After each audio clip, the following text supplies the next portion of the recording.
lot of shootings, a lot of stabbings, homicides. He said, hey, this prosecutor's father has been kidnapped. A prosecutor we worked with. This prosecutor was known for going after gang members. And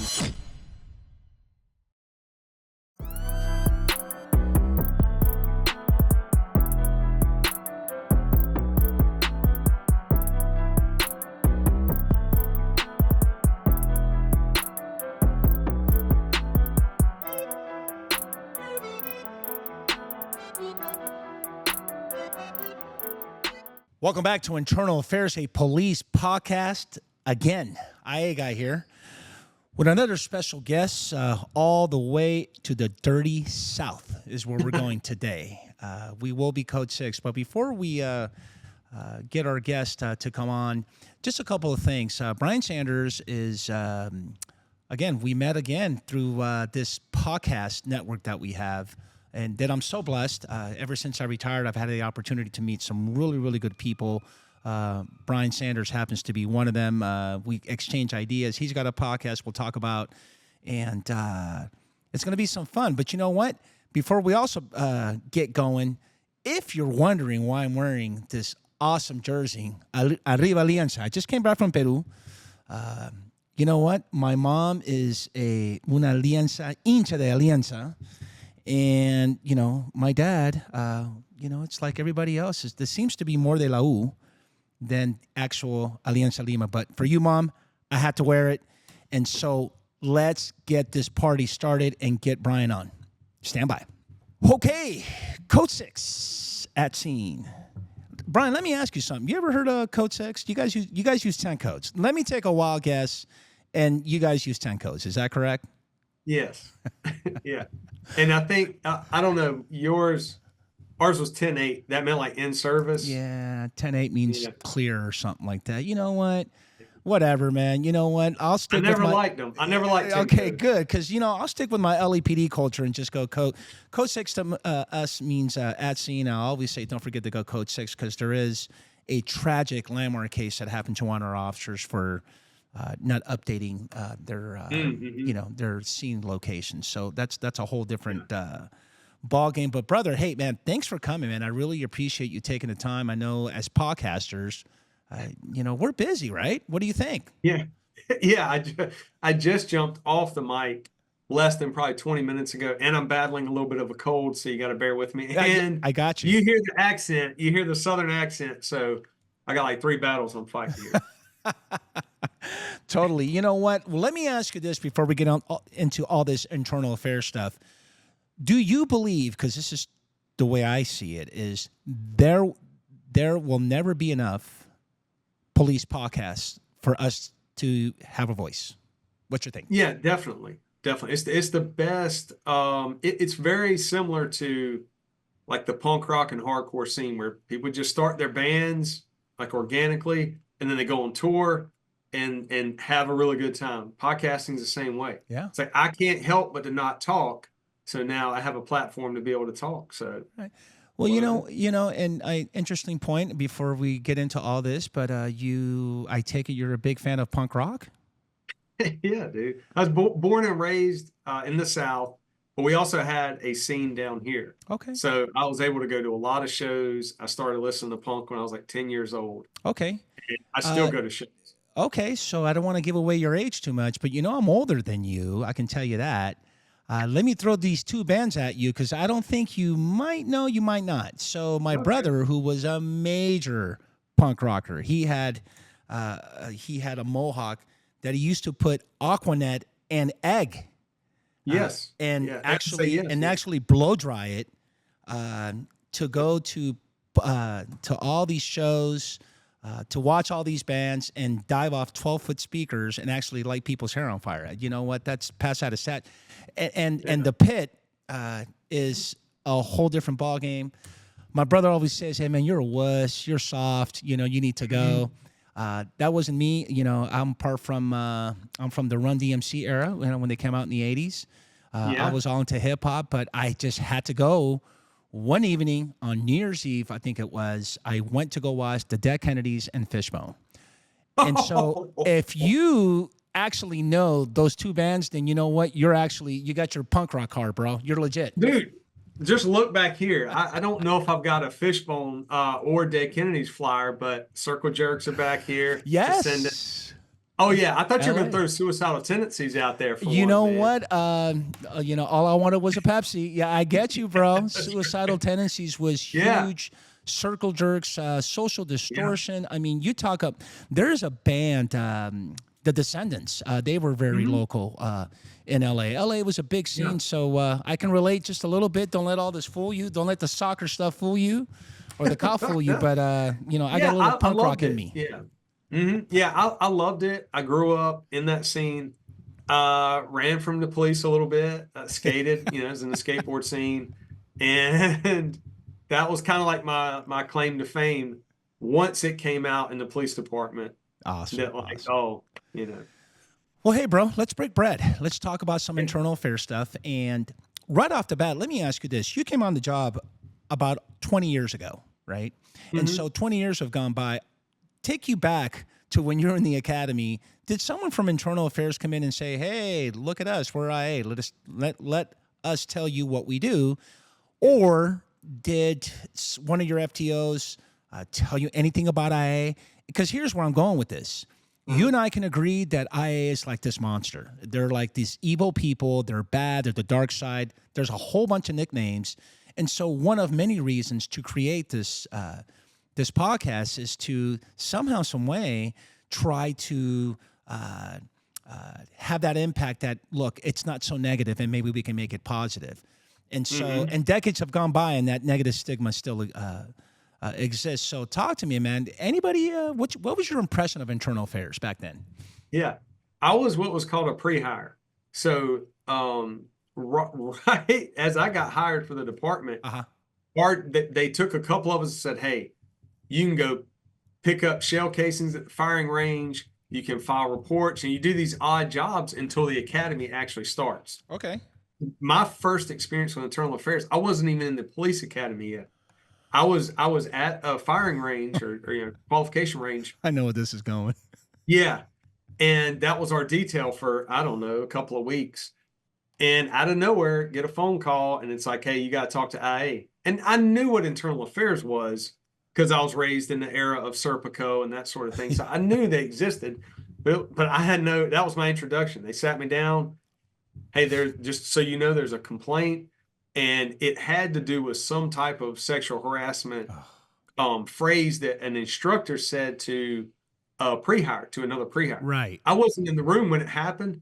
So I was like, as soon as I heard that guy starting to talk, I beat feet. I went out of the trailer. It was like a scoring area. And the internal affairs investigator is just like, like, no, I don't think that's true. And I'm like, well, it is true. So you're telling me as a man, you would just walk out of a room when someone's talking about sex? I said, most definitely. Because I'd done 4 years in the Army. And when I was in the Army, if I remember right, it was, I think the sergeant major of the Army at the time had some type of sexual harassment allegations and lost rank. And so even though I was in the infantry unit and I wasn't around females, right, that was like, I mean, people were losing rank. So I knew getting into the police department, like, I don't want to be around anybody like that. But it was interesting that internal affairs investigator said it and phrased it that way. I don't know, it's kind of weird. So that was my introduction. You're like, I'm out. Yeah. Yeah, it was just it was really strange. And I thought, okay, what's good that they're investigating whatever was said. Yeah. I wasn't around. And then, later in my career, you have to go see IA, but it's all in their perspective and how they actually approach officers in their investigations, which we can talk about. Yeah, exactly. And you know what? When you mentioned the word IA, and I'm sure at the time that when you walked out, you're like, oh shit, I don't want nothing to do with this. Or you feel like if you have an IA against you, I'm sure that you felt like the world came to an end. Yeah, what I didn't like was that he assumed I was lying. Yeah. Now, later in life, he did stuff and got jammed up, and maybe his perspective was everybody was a liar. Kind of dirty. I don't know. It did give me a weird vibe, but I can talk later about that changing. But yeah, I didn't dig it. Nobody likes getting called to the principal's office, and that's kind of what it is. That's exactly what it feels like. Yeah. And so it's paddleboard all and their everything. perspective. Yeah, no, totally, 100%. Look, Brian, if you're in a room full of sergeants, okay, that are ready to begin their IA investigation tour, right? Hey, I'm going IA, and here you are at the stage, and you're looking down, and you have all these sergeants that are beginning their IA investigation assignment. What's the one thing you want them to know about their job? What do you think that is? How to actually do an interview.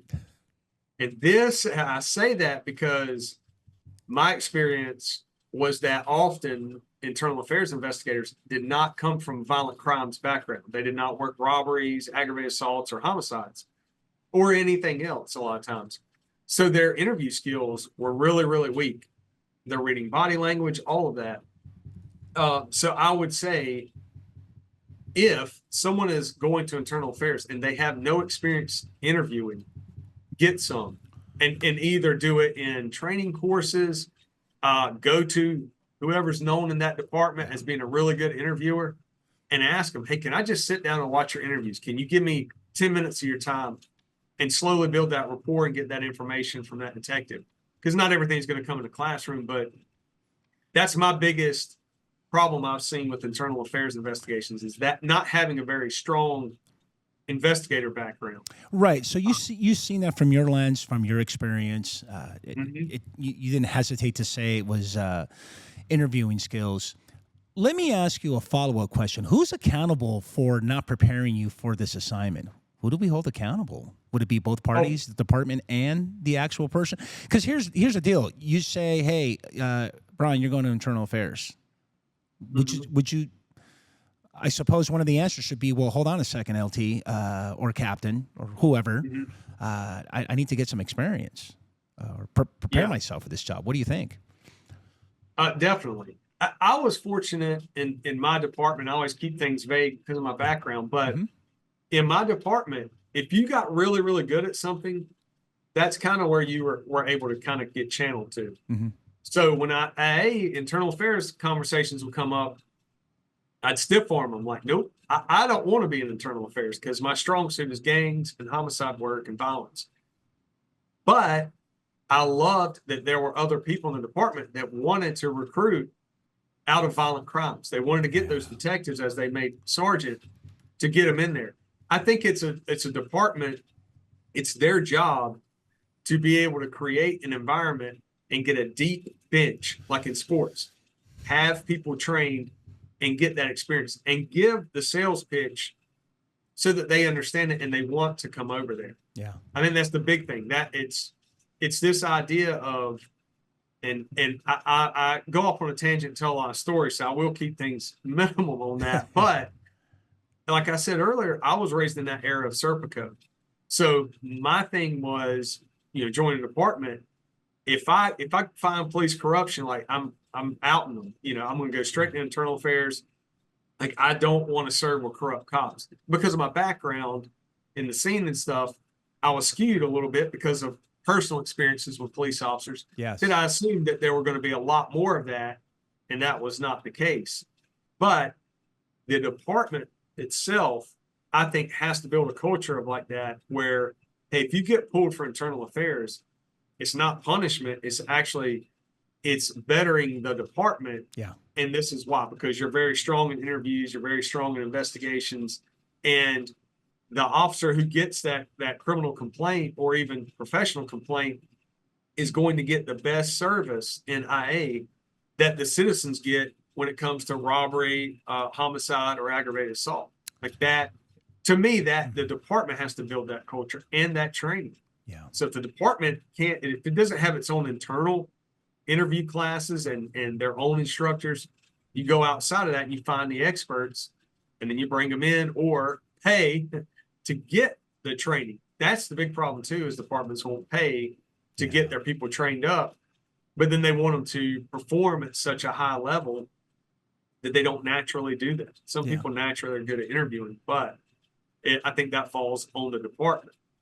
Yeah. No. Also, and I'm a little bit of a hypocrite here, I love that people are willing to go to internal affairs to make it better in that sense, who come from my background. Yeah. but I don't want to. I never want Yeah, to do no, it. no.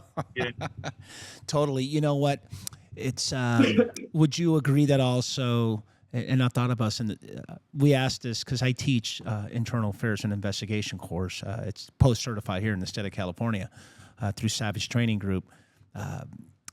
Do you think that perhaps someone who's been through the entire IA process would also be a good IA investigator? It's a good quality to have. Yeah, when I was coming up through the ranks on patrol, the area I worked was like a southeastern area of the city. Uh huh. And that was kind of the running joke, was like, you're not going to go 5 years on patrol or whatever and not get complained on. Right. It's going to happen. It's either going to be a criminal complaint or a professional complaint, that you were somehow unprofessional, I should say. So I knew like that was going to happen. The senior officers would often tell me, hey, look, this is the deal. When you go in there, you tell them what you did, why you did it. And if you made a mistake, then, you take your paperwork and you move on. Yeah. Just don't lie to them. Be upfront, be honest. So I was like, okay, I knew what to expect then going into it. That first experience, that was just kind of weird. And also, I was not the one in the hot seat, or the crosshairs, so to speak, were not on me. One of the best classes I was in internally in our department, we have a pretty big department, nothing like LA. So I don't want everybody to be like, listen to this. Slow down here. Yeah, slow down. Yeah, that's right. Slow your roll, bro. But it was a large city in the South. And we were fortunate that we had really good instructors internally. And so, and I believe at the time this guy was a major, he may have even been deputy chief, but he taught like a little 1 hour block on internal affairs investigations. And he had actually been in a shooting. Another officer died during that exchange of gunfire. And he went through that process. He went through other internal affairs processes. And then as he got up through the ranks, he was over IA. And that was his big thing, was I want everyone to know what the full process is. Yeah. And then after you're done and this investigation is finished, if you want to tell everyone in the department about it, you can do that. Yeah. But that, because sometimes people want to say, hey, this is exactly what happened to me, squash all the rumors. Yeah. So, but he went through step by step. Hey, this is what's going on, and then what's going on behind the scenes. So, for me, that helped me a lot, and I trusted him. I trusted him on firearms. I trusted him on investigations, his leadership.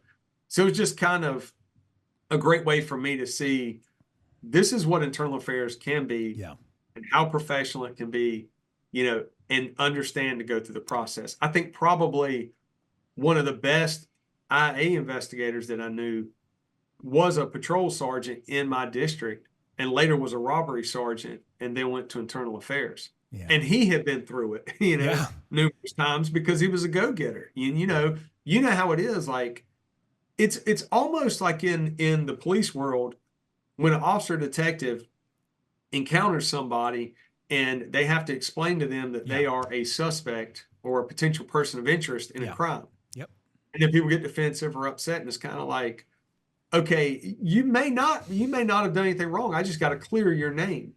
And that, to me, is kind of what internal affairs should be, is here's the complaint. And I'm going to stick with criminal for this one. Criminal complaint comes forward. IA's job is to investigate the same way that you investigate a robbery, a homicide. Suspect. Work it thoroughly. Don't go into the investigation assuming the officer is guilty and committed the criminal complaint. Just go ahead and investigate it as you would any other crime. Yeah. And if in fact they are guilty of that, then the investigation shows that. And I think an interview is very easy to do when you do your legwork. You already know who the person of interest is. That's the officer who's got the complaint against them. You do your investigation, you sit them down, and you go through step by step in that investigation. The same way I would do a gang member for a shooting or a homicide. Like, this is why you're in here, or this is why we've made contact now. And now you've got to either explain this or go ahead and just tell me that you're the one that did it. Yeah. That, to me, is how it should be ran. I know of other investigations I was not involved in that internal affairs had done, and they did not do it that way. And it really, really ruined some officers. And I think that two of the officers involved, it was almost like just straight assumptions of things. And it never sat well with me. And one of the things that bothered me was that it was not, in their perspective, thorough in that sense. Someone could not sit them down and systematically go through it. Yeah. Because people would often say, like, why does everybody confess to you? Yeah. I'm like, well, the only reason, I'm not internal affairs, I'm talking about violent crimes. Yes. Because I'm doing a thorough investigation, I'm laying it out. Like, they can't, the only thing they can do is either tell me they did it and why, or just stay quiet. But this investigation is thorough, and this is my evidence. That's kind of the secret. If internal affairs runs that way, then the officer, the detective, whomever is getting the complaint, there's nothing they can really do. And when they walk out of that meeting, they're not going to feel hostile or feel like, hey, I've been done wrong, or you did a shoddy investigation and you're accusing me of something I didn't do. And the main accusations are because I know every prostitute on my street corner. Yeah. Well, I know that because I'm a good patrol officer, and I have to encounter people every day on the block. I either take them to jail for warrants, or I'm encountering them because they're victims in assaults. Those types of things, I think, are really where IA goes off the rails. And if you have weak investigators or people with no investigative background, it can be really, really bad. I think, too, the longer people stay in that assignment, the worse it can be, because they're dealing with officers the entire time. And if they do see a lot of that police corruption, then the next officer that comes in who may be innocent, they potentially could be like, that was one of the things that I had heard, that, one person stayed in the IA way too long to where they got really, really honed in and thought everybody was doing exactly what citizens were complaining that they were doing. No, totally. I appreciate all that is spot on. I would only add that it goes to the saying, no stone goes unturned. Don't be lazy. Be a really good investigator. Gather as much evidence as possible. And I'll be the first one to tell you, I might sound a little contradicting and hypocritical myself when I say, hey, my job is to exonerate you. Depending on the circumstances. And again, look, if I get a case for a sexual assault or something along those lines, that's some serious misconduct. I'm just praying to God that the evidence that I gather and the facts indicate that, you did it or you didn't do it. But when it comes to other types, I'm all for it. Hey, Brian, I know him. We were in the mosh pit together. Fucking, we party, and there's just no way that I can foresee him doing these type of allegations that he's being alleged of this type of misconduct. So I appreciate that. Let me ask you this. Do you think this job as an IA investigator is to protect cops? What do you think? I think it's to protect the integrity of the job. Yes. So if a cop, and I guess that goes back to the thoroughness. Yeah. If I'm on patrol and I think, another officer on my squad or in my district is, and I'm gonna go with dirty. Like, that's the thing. Like, people are always talking about dirty cops. Yeah. Like, I'm talking about corrupt, like people who are abusing their power, that sort of thing. Mm-hmm. I want IA to be the equivalent of a homicide unit or a gang unit and be like, boom, we're going after them. I understand that. That's what I think IA's job is. When I say the integrity of it, I agree. Is that when a complaint comes forward, and it goes two ways. So if the complaint comes forward, IA's job is to, in my opinion, to investigate that allegation. Yes. If that officer is cleared, it is unsustained. Correct. Then if it's about professionalism, that's one thing. Correct. Then basically someone needs to go lecture that citizen, hey, what you said was not true. The officer did not call you a racial slur, which is a lot of the complaints, right? Correct. Did not call you a racial slur. It's on body cam, or we pulled the camera from the gas station. It's got audio, video. You, in fact, the officer is nothing but professional. You just want to get out of this ticket. What you did is wrong. Like, really, give them a lecture. Now, when it gets criminal complaint, whole different world. Correct. And this is the problem that I had And I used to joke with an internal affairs investigator, and I told him, "Hey, give me a stack of your cards," because everybody like it was for a while there. Everybody I would stop, and when I say everybody, like people that are into criminal lifestyles, like they're carrying guns, they're gang members, sadly, prostitutes, like that world. Mm-hmm. And people right off the bat for a while would be like, "I'm going to IA, I'm going to IA, I got your name, I got your," and I hadn't done anything wrong. So I wanted a stack of his cards so I could just boom, immediately give them the internal affairs detective, be like, "Yeah, go straight to him and know that I'm pulling car camera. We're going to do this. We're going to do this." Like, yeah. But what we found out is that at that time, there were a lot of rumors going through the jails and the pods Mm-hmm. that if you filed complaints against officers, your drug charges, your gun charges would get dismissed Ah, because the police department didn't want a bad image. right. So then we were like, "Oh, this is kind of kooky." But one of the best things that I think the chief at that time did, and I had problems with this chief, but at the time, this person went out and told the media and put it out in the public. Yeah. If you file a criminal complaint, criminal allegation against a police officer, and you in fact lie about that criminal complaint, and we can prove it, you will be charged for filing a false police report, which Yeah. was under our general statutes Yeah. in this state. Okay. And to me, I was like, that is what we need, because there's a lot at stake when an officer gets called into IA, Oh, 100%, man. and we're talking about criminal charges, Yeah. assault charges, right? We're not just talking about, cursing or being Yeah. unprofessional Or violating policy or neglecting your duty. Yeah, we're talking about things that you could be charged with criminally. And so that to me was an incredible step forward for our department and for the public to fully understand this is not a game. You don't just get to walk in and file these false complaints and potentially ruin someone's career. For some, as severe as an allegation can be, if there's no way to clear their name or have findings that are unsustained, I mean that's with them the rest of their career. Yeah, no, totally. And if it rises to criminal charges, again, you fall back on a strong IA, and they have the option to charge criminally. But I was always impressed with that, and I give people their due. I don't make people all evil or all good. Yeah. And rank means nothing to me. It's all leadership. And that was one thing that chief did correct, was putting the word out there and saying, right, like there'll be consequences for you filing false police reports. Yeah. And guess what happened? Yeah. The criminal complaints and the internal affairs Of complaints course. dropped. Yeah. Yeah, of course they do.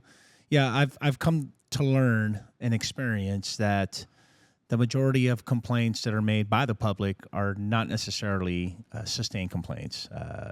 I always give out the quote, when I was in internal affairs from 2011 to 2015, about 96.4% of all public complaints came back unfounded, not sustained, or unsustained, like you call it. And then makes you wonder. Now you're talking in excess of 3,000 citywide in Los Angeles.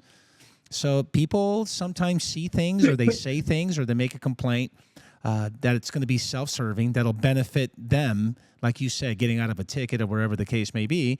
And next thing you know, they're like, "Oh my God, Officer Marachi did this, and Officer Sanders did that, and I want to make a complaint." And so yeah, no, totally, we're definitely in tune, in the same wavelength, if you will, on that. Yeah.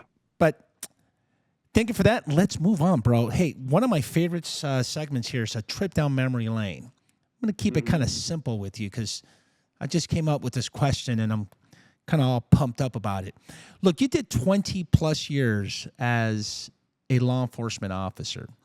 If I were to put you in a time capsule, or if I had a crystal ball and say, "Hey, Brian, you're back in your department," tell me about that one job that you always wanted to do or thought about, like, damn, I always wanted to get that assignment, that you didn't get a chance to do, if any. Okay. Yeah.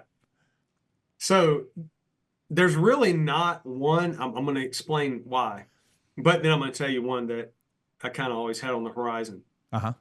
I was fortunate enough to always work special assignment squads in the district, street crimes type stuff, street crimes units, all proactive, gang suppression unit. I got to do everything that I want to do. FBI task force, plain clothes, the whole thing.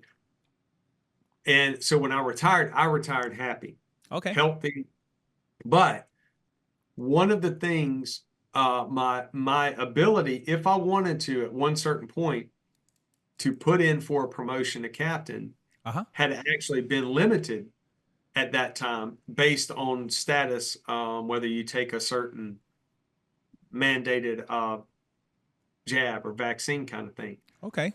So the jab. One of the jobs that I always thought would be absolutely incredible that I didn't get, but that I think would have been really enjoyable, especially at the time that I retired, because we had a chief that had been there for about 2 years, and she was phenomenal, just a hard charger, wanted us to be crime fighters like the old days, but was a district commander as a captain. So if I could have been promoted to captain and run a district, and I would have wanted the district that I patrolled in, that I worked gangs in, all that, I would have wanted to be a district commander. Yeah. Because it's almost like being a chief of your own department under the right chief. And that chief expected district commanders to be problem solvers and like I said, be crime fighters. Now, people can say that's a corny term or that's stupid. I'm telling you, when you empower someone and say, this is your block or this section of road here with all these hotels, you got to make the shooting stop. How you going to do that, district commander?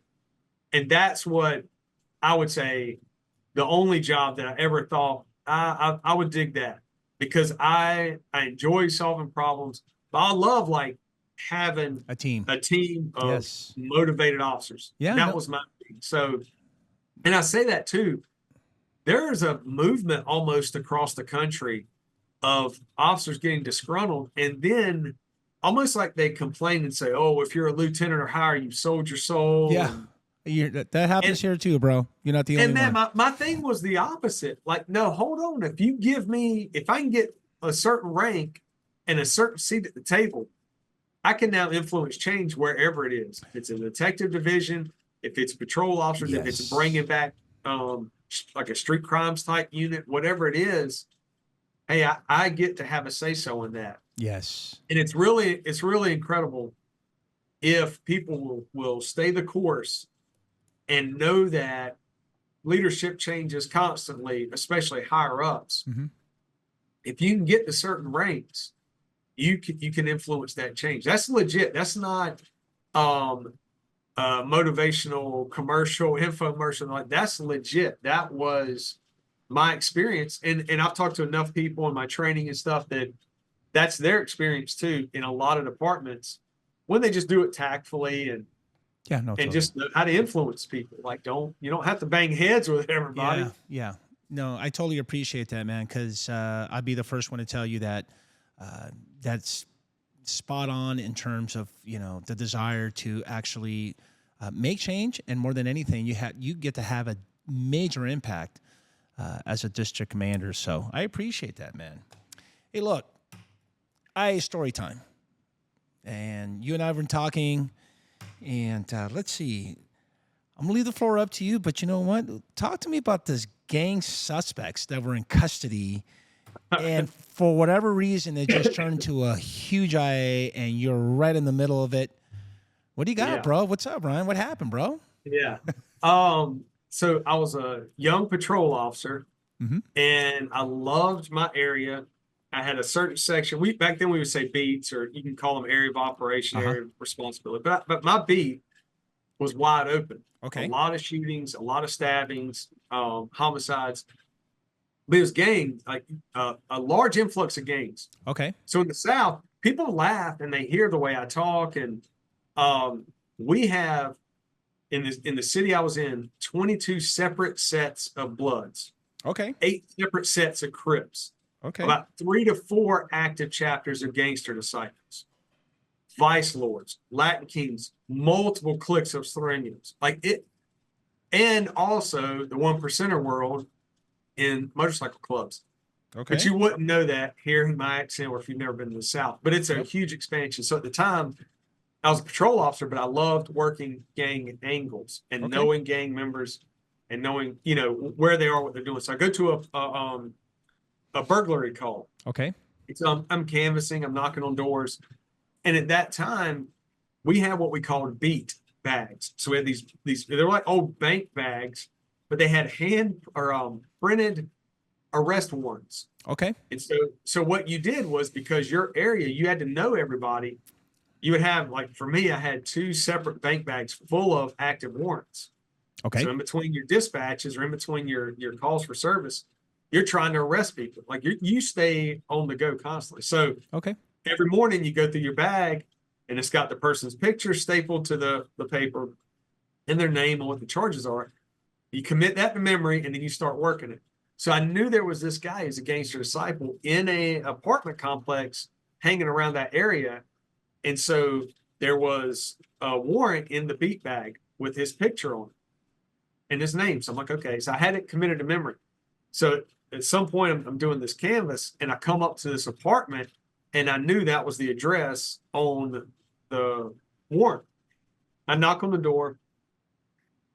Female answers, and of course her eyes are real big, she's staring at me. And so I don't say anything. I just hold the warrant up with his picture on it. And I say, where is it? But I whisper it, when you work stuff. And all she does is like this, like points with her thumb like to the back of the apartment. Okay. Now here's where every great officer would be like, cool, I'm going to call for a bunch of additional units. Right. And we're going to, no, because in our world, we were very short staffed. And there were people that I knew did not want to come get in the middle of stuff. They didn't want to deal with gang members. So, and also I just kind of had this gut feeling, I'm going to find him back there hiding. I'm going to cuff him and we're going to be done. That's right. So I got to put the burglary, investigation or whatever response on hold. So I start to go in there and I, because I was prior military, because the department trained me right, I'm clearing, corners and stuff with my pistol, but this person's standing behind me completely unsafe. I get to the bathroom. There's a guy hiding in the bathroom behind the shower curtain, which is a great hiding place. So I scoop him out, get him cuffed, clear the next one. And by then I get on the radio, hey, go ahead and send me another unit. I got one person in custody. I get chastised later, which I should have, by my squad. Like, you didn't even give us a heads up. And then I clear each bedroom, and then I get to the back bedroom, and there's my guy, the picture, Yeah. So I go ahead and cuff him, and I show him the warrant, like basically, like, we're not going to argue, you're going with me. The other guy I've got in custody now for basically obstructing my investigation, that sort of thing. So my additional unit gets there. I hand the guy off who was hiding in the bathroom. I hand him to that guy, right? Mm-hmm. And tell him, hey, take this dude.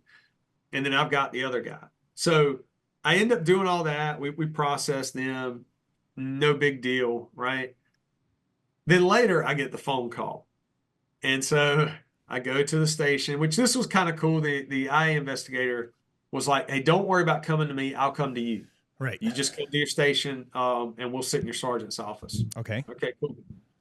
So in the same way, like gang members don't want to be in an interview room. Like I kind of immediately they don't. Like some of the best interviews I've done are in the cut, and in the shadows. Nobody wants to be in the interview room. So I went to my station, went and sat in the sergeant's office, and the investigator came in and he even said, hey, this is why I'm here. There's a criminal or a formal complaint against this officer. It wasn't me. Yeah. Against this officer. You would be considered a witness because you were there. Okay. So I have to get your statement, and the report doesn't indicate any kind of use of force or anything like that. Okay. And he goes to hand me the report, and he's like, hey, you can read it over before. I said, I don't need to read it. I remember this very well. Yeah, I remember the incident. Yeah. So anyway, I go through and I explain to him, my actions and everything that's going on. And he says, well, in case you're curious, a third party is the one who's filing the report that they had witnessed this. Uh-huh. I said, okay. The only other person that was there was, the tenant in the apartment. Yeah.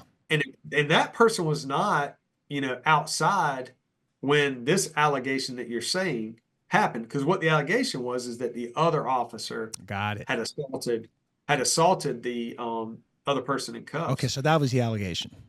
Yeah, I'm sorry. Got it. I can take a short story and make it real long. It's okay. So yeah, but that was the allegation, is that the other officer had assaulted the person that was in custody, in his control. Uh-huh. And so I said, well, that person was never outside when we were there. Like they didn't want anything to do with this. And also, you should know that their apartment has no windows that face that side of the parking lot. They face the courtyard. So if they were inside and they told you they saw it through their window, that's impossible, because we were in the back, right, the whole time, like we were loading up in the cars. So anyway, that part was fine, and he was very professional. Okay. And then he laid everything out, and then he said, "So now we got to get to the point of you." And I'm like, "Okay." He's like, "You're like, what about me?" Yeah. I was like, he's like, "The piece of paper you had, the what you thought was an arrest warrant, was a criminal summons."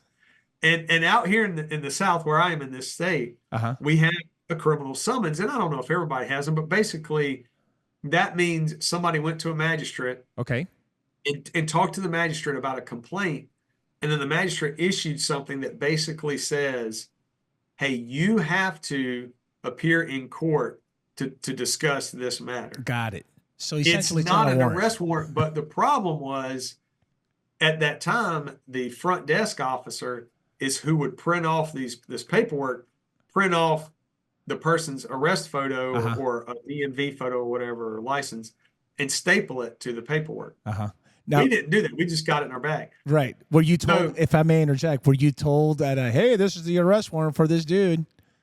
It comes in your bag. That's the thing. And really, the problem was, I didn't know. I knew what a criminal summons was, but nobody ever did that. Like, that was just one of those things that it was so obscure and crazy that later we would take any kind of criminal summons and you actually like put paper clips and stuff and put them in the back of the bag so nobody would make the same mistake that you did. Right. So let me ask you this. Did you feel like it got bamboozled? Well, on two fronts. The problem that they had was I had basically a unauthorized arrest, but the picture on the criminal summons was the guy, but the criminal summons was actually for his father. Now, I'm going to use the name John Doe. Yeah. And it was John Doe Sr. Who the criminal summons was against. But in that family, John Doe Jr., Sr., and the grandfather all were only that name.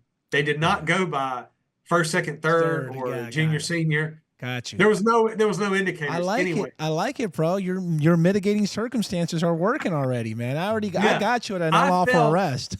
Yeah, I felt like if the citizen, it was making these allegations, they didn't actually see what happened because he didn't assault the arrestee. And then on my end, he was very, very polite and set the tone for, it sounds like you made a mistake, but you did it in the mistake of heart. Because the paperwork was incorrect and the photo was of the guy I had and his government name was correct. Yeah. It just that family didn't have the suffix, the indicators. Yeah. If would it be fair to say that you are the landmark Brian Sanders case of getting these summons wrong? Did it happen before that, or were you the one that? And they set policy. You set policy. Hey, make sure you actually read the criminal summons. Yeah, because who does that now in our world? Nobody did that. These arrest warrants were usually for failure to appears. Yeah. Or an active warrant would come out for, something that a detective did. They couldn't find the person, so then they just throw the warrant in your bag. But and it was also the tactics side was a learning curve too, because also I was talking at that time too about policies. Yeah.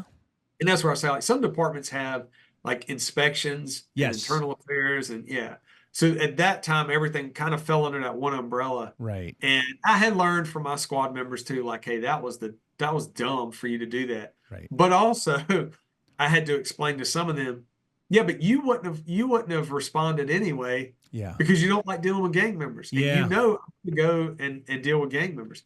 On a side note, from that one case, one of the arrestees was in court, and during his court appearance, officers have to sit in the little box there on the side of the courtroom. At least that's how it was here. Uh-huh. And he throws up a hand sign, and I knew immediately what it was. It was cop killer. Uh-huh. And so I was like, ooh. So I actually went to, at that time, who was supposed to be working gangs, these detectives. And I went to this detective and said, hey, I know this hand sign, it's cop killer. Uh-huh. I think I've got grounds for potential communication of threats. Before I go talk to the magistrate, do you have some proof that I can print out? Because I'm a nerd, I like research. Yeah, totally. Yeah. But anyway, that detective was busy shopping online at the time and had no ability to articulate anything or pull any sources for me. So anyway, I went to a magistrate. Yeah, and the magistrate's like, I love what you're doing. I love your enthusiasm, your passion, but I can't give it to you because you can't really articulate what those hand signs are, and you don't have proof, like a picture or something like that. And anyway, it was a good learning experience for a young officer. Totally. You know what? It's almost as if did policy change? Would that be fair to say? After that? Which one? The criminal summons? Well, no. Well, that for sure. Well, there is no policy to change when you decided to do this. No, I violated it. Yeah, I didn't mean to. I didn't.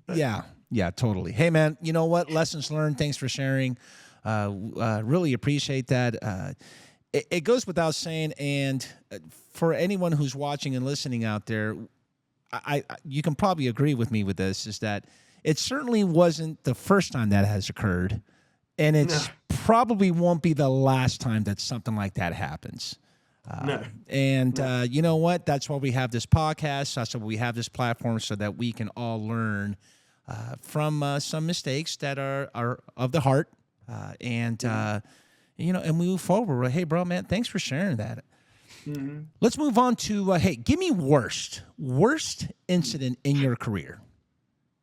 One, obviously it's the worst. I can't. That comes to mind. Speak on it. Yeah, it's an ongoing investigation. It was an active shooter, but the one that I think about a lot still is coming to work one day and a buddy of mine saying, and I'm being vague in some of these details, but he said, hey, this prosecutor's father has been kidnapped.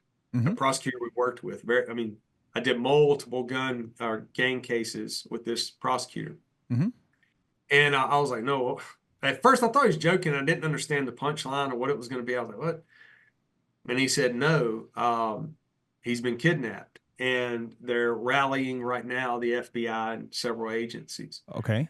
So what ends up happening, this prosecutor was known for going after gang members.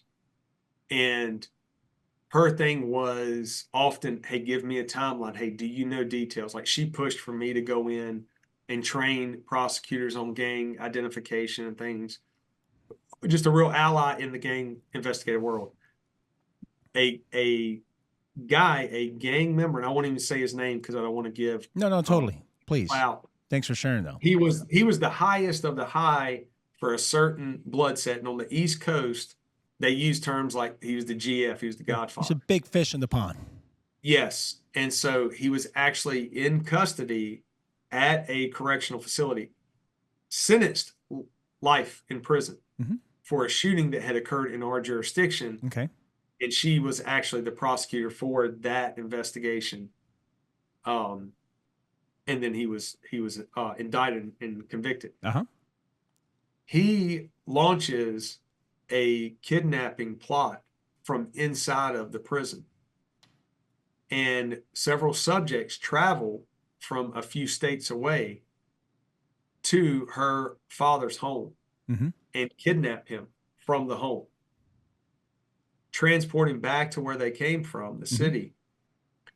and then held him captive for 5 days. Oh, So at the time, I was often pushing to other people like, hey, be careful putting your information out there. Like when I keep talking about gangs and a bunch of my teammates and stuff, we're talking about gangs and how serious it is. And often people were saying, we're in the South, we're in this city. We don't have gangs. We got wannabes. And our push was always, yeah, this is not Los Angeles, the home of the whole blood movement. However, this is permeated from the West Coast and New York when it originated up there in 93. Like, we are dealing with criminal organizations. Put your ego aside. Now we're in the middle of this. And they took him several states away, held him for 5 days. And at the same time, the person, the high-ranking guy that put all this in play was operating everything from inside of a cell with a smuggled-in smartphone. okay. And he is giving directives to the group that had kidnapped. Yeah.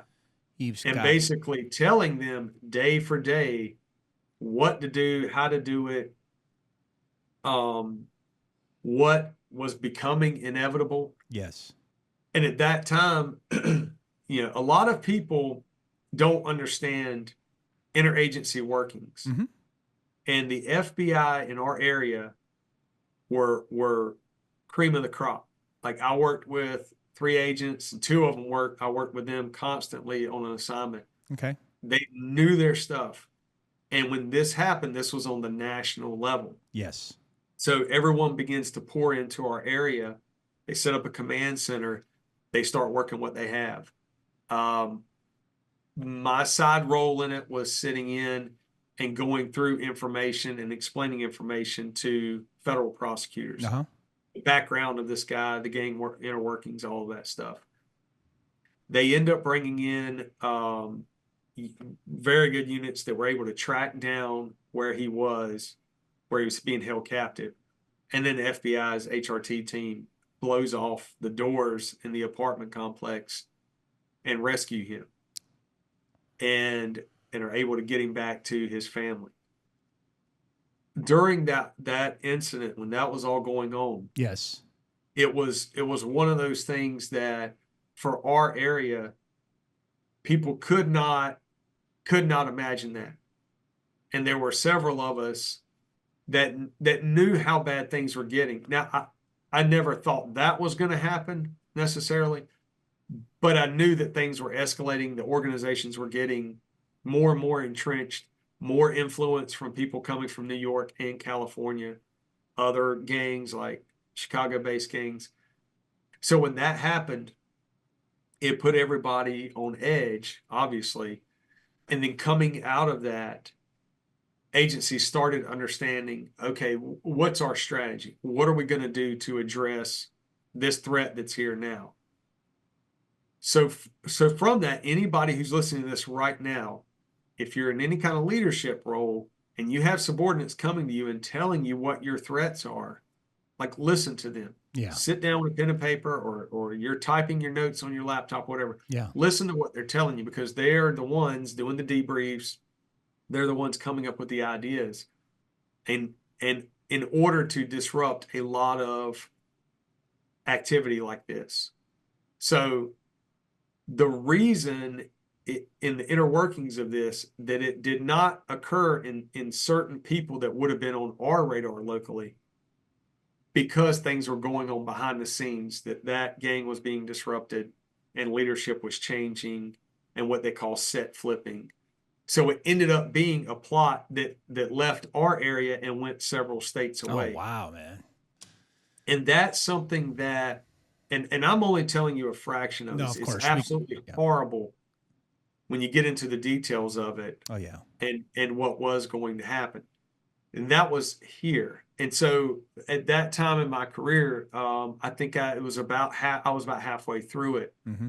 And there was nothing better than coming in to an office and knowing that prosecutor got your case, because she was so focused and so good at what she did and understood the gang angle, whether you introduce it in a case or not. to know, hey, we've got to do something about these gangs. Yeah. Out of that investigation, there were certain people in my department that started to kind of change their opinions of gangs and started to kind of understand what was going on. And then down the road, I was able to do an assignment with the FBI and several of us getting pulled to do an actual RICO on another blood set. But just things like that that it didn't happen directly to me. It happened to somebody else. And I think that if all departments get really, really focused and really serious and understand gangs can be disrupted, plots can be learned about before they ever happen. And I'm not talking about this one specifically. Yeah.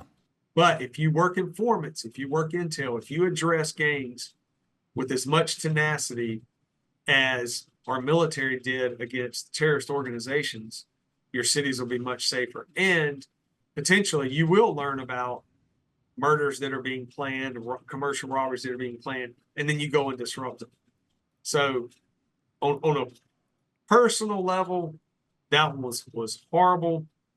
And I've got other days that were horrible. That was tough for everybody, totally. and definitely for him and the family. So, but it was also very, very impressive to see the FBI and all the agencies working together and rescuing him. Yeah. And it was nothing short of, I don't even want to say a miracle, because it wasn't a miracle. It was very thorough planning, very thorough investigation and execution on the mark. So. You definitely first guest that's covered worst and best. If you if it's okay with you to combine it, I think that's a very impactful, and I thank you for sharing that. The fact that you have a situation when you have this major operation involving gang lords and just a host of stuff that the majority of officers probably don't even get to experience, knowing the horrific outcomes that happen, and I'm sure those details you can share later. But at the same time, it's very rewarding knowing that you're working in a multi-jurisdictional, multifunctional task force. So I appreciate you sharing all that with me. Hey man, look, host of the Disruptors Podcast and Night Shift. You do interview punk rockers and talk to me, dude. So there's two separate shows. Yeah, two separate shows. So Tuesday nights, it's on YouTube Live on the Andrea Uplate channel. Okay. The show's called Night Shift with Andrea Uplate. That's my co-host and my wife. Yeah, the wifey. Get the wifey in. I like it. Yeah. And we're very fortunate that we have a setup where she'll pull true crime cases, like actual incidents that are often unresolved. Some are, but then we go through that case. She presents the facts that we know as citizens that's out there in the open. And then sometimes she'll also contact family members, agencies and stuff, and talk to them. And we've had some of the family members come on the show and talk. Okay. And there's a lot more to that with kind of bridging the gap between victims and departments and trying to help them understand what the reports mean, why an investigation appears to have stalled out when really it didn't. They just can't disclose details, that sort of thing. So we do that every Tuesday night. That's on YouTube on Andrea Uplate channel, as well as Spotify, Amazon, all the different platforms. All the stages. Got it. Yeah. And then I do The Disruptors with Brian Sanders is the formal title. And I interview band members from punk, hardcore. I've interviewed gang members, reformed Nazi skinheads, authors, undercover detectives, mercenaries. I love talking to people, and podcast allows me to be able to do that. Yeah. As well as show people that I am what you would call a true believer in the police world. Like, I love police work. I did it to the best of my ability. I train people now. I do my thing. But also, you've got to have a hobby. You've got to have another interest. You've got to have something else that brings joy in your life. Yes, you do. And this is it. Good for the you. life I have, Tuesday night show with my wife, and being able to just enjoy life That's and awesome, talk to interesting people, and to realize I've got a guy who's a guest on my show. We've done a few episodes, Uh-huh. and we were introduced through phone messages, text messages Yeah.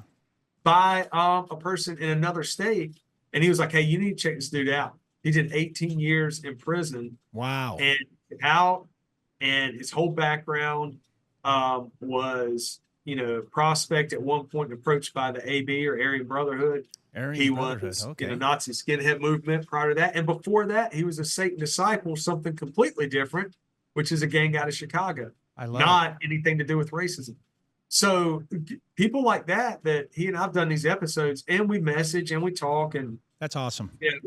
I just want officers and people out there to know you're dealing with human beings, and you know that, and I know that. Yep. But man, like every now and then, it feels good to know that people are doing their best, even after they've made some really grave mistakes, and for some people, it's horrible violence on other people. Yeah, totally. And they're doing their best to live a life of redemption. So I like having them on the show and to be able to talk about it. That's awesome. Hey, look, speaking of guests, you know what? My next guest, and you know what? I'm going to preface by saying that looks can be completely deceiving. He's a sweetheart, very sexy as it is, that looks just like a Sons of Anarchy, bro. I mean, AB first degree.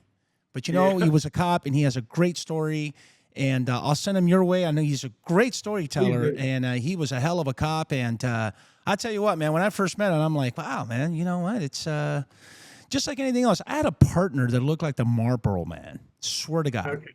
This dude was like 6'3" with a mustache. And you know what? Just a teddy bear inside. And we had a great partner. We had the best time. Sometimes you know what I'm talking about, Brian. Yeah. Sometimes you can just look too long hair, too goatee. Yeah. Too much. I've had gang members say, "Yo, that dude's a cop." I'm like, how? It looks so dirty. They're like, look how his head's on a swivel. Absolutely. Look how he's sitting upright in his truck. I'm like, all right, I got you. Yeah. Well, hey, man, you know what? We're almost at the end. I'm going to leave the floor up to you. Any advice that you have for anyone who wants to come on and be a cop, man? What do you got for them, Brian? Do it. I mean, this is the big thing. It's a job. You're not signing a contract. You're not joining the military. If you want to be a cop, block out what your family members tell you, what your friends tell you, what sometimes society and news outlets might portray. Go do the job. Know what you want to do. When you get on the department, keep an open mind. You may join it and want to be, right now the buzzword is community squad. Yeah. And then you may realize, oh, there's some hard chargers over here doing gang work, but also it looks like community work because gang members are crying and giving up information, and just it's an incredible field to get into. People with backgrounds in psychology, sociology, foreign languages, cultural studies, keep an open mind and join a police department. And then if you hate it, you don't like it, leave and go join, some other job. And then you put on a resume that you were a police officer. And most people will be like, well, at least you got a clean background and you seem to be an honest person. But I want more and more people to join and not buy into all the negativity. That's awesome, bro. Incredibly good on it. Hey, man, it was a pleasure getting to know you. You and I are going to be talking a lot. I'm going to get to go on the Disruptors Podcast. Yeah. I want to go on the Disruptors Podcast just to let them know that I see Bad Brains, which, by the way, great band. Is that on to my right? It says DES. Is that the Descendants? Or of course. Oh, okay. Yeah. Hey, look, man, look. Yeah. I was there when Milo, which was the lead singer, went to college at Cal State University in Northridge, which is down the street from my house. I'm all in to go on a pit with you. I don't know how long I'll last at my elderly age, but I'm there for you, bro. Yeah. Cool. Do it, man. Yeah, you'll jump on here pretty soon. Absolutely. Well, look, couple of things. If you liked this episode, please click on the next one to hear something awesome, no any different than Brian Sanders over here. And before I say goodbye, if I didn't say it before, arriba Alianza, para ti mamá, vamos Peru. I just came home from Peru, bro. Just, oh man, the food was Food is always delicious. It's always good to go home. And like always, please, please, please be safe out there. And don't forget to go Code 6. Show me clear. Thank you.